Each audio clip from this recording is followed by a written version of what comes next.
Hello, hello, hello. Good day to all. Good day to all. This is Nurturing of Our Humanity. This is my Wednesday live, and we're going to get to it. We're going to get right to it. So let's talk about it, folks. So the topic of this video today, this Wednesday, is the stats that people keep on you, and paying attention to that, because you'll catch yourself relating to the world on the level that you deal with the world and the things that you see and the way you believe things to go. But a big part of, I believe, living and living unbiasedly is understanding that everybody has different ways to look at stuff, and they have the right to, just like we do. Okay. So I want to divide this up into two main slices. There's going to be a fork in the road here, and the stats that people keep on you are either going to decide or determine if they want to see you win or if they want to see you fail. And that depends on the narrative that they've built up about you and around you. Okay. So on the winning side, um, for me, winning around me, it validates my influence and my impact. So I want to see people around me winning. Um, I want everybody to have a joyous experience around me if possible, and be on a path of growth, not of being correct, not of being right and proving other people wrong, but of growing. That's how I'm trying to move through the world. Um, and then notice too, people want to see you win because they have a vested interest in your success, or at least no ill will towards it. And when I say no ill will, let me run on that a little bit. Um, you know, ill will in this sense would probably come off as hating, people who are hating on you. And I think that's the term we use. It kind of bundles a lot of stuff, but it would come across as, oh, this MFer is hating on me, you know. Um, but if somebody has, like, the conversations they're having with you are legitimate and they're giving you real input and their advice is accurate or as good as they can give, they have a vested interest in seeing you succeed. They've given you good stuff to go with and all of that. And when somebody doesn't want to see you, well, I'm going to go to the failure on the back end. Okay. Um, and the third reason is winning. Um, it's like simplicity. With lying, people that lie, they create all of these like breaks in the timeline. I guess it's like they have to work to keep up with all the BS that they're saying about, around you, and all of that stuff. So I just felt like wanting to see people win is like telling the truth. It's so much simpler to just be around people and give them good input when you're there, and stay away from the people that you don't like being around. I mean, that just makes it so simple. So that way, when you're around, you don't have to spend your time gauging what you give to this person, what this person is worthy of. What did I say about this person? Oh, I got to make sure that's correct so I don't look like, you don't have to play all those games. And I think that's the best part of just being a winner or wanting to see people win, and always having an interest in the people around you winning. Okay, now let's go to the other side of the coin, failure. And this is why I held back on that, for I was going to make another point there. But failure, um,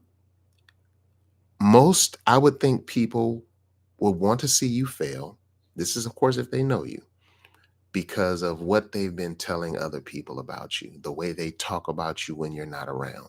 This is why it's not about what people say, it's about what they do and how you feel and the energy that's there when they're around.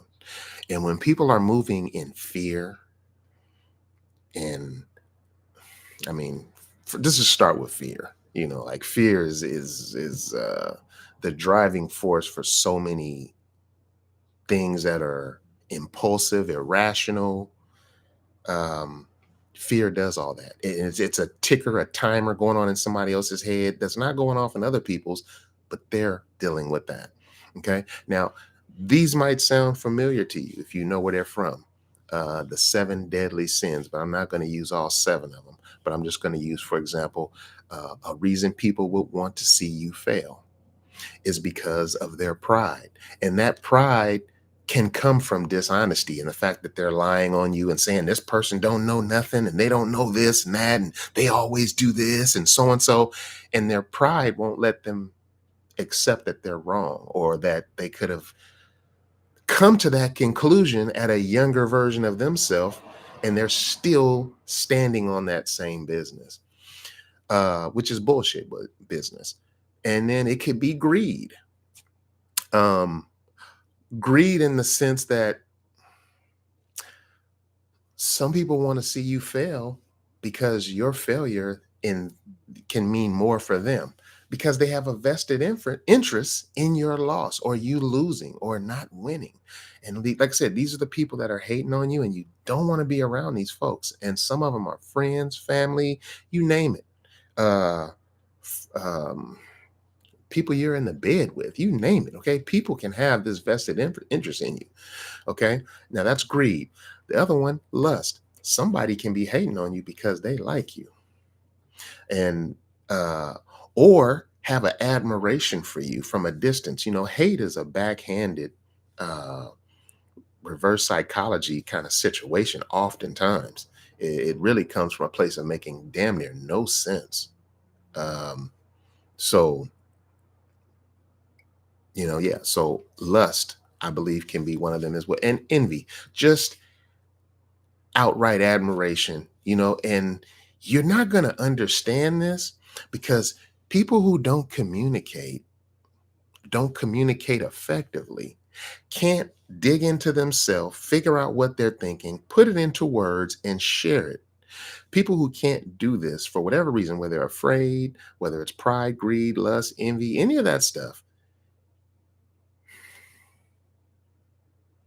you'll never understand them because what they're not doing is giving things a chance to win.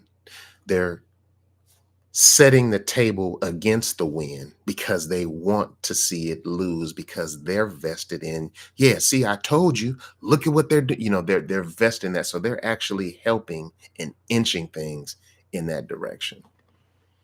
And last of all, as I get my screen ready to end this cast today, um, communication is vetting.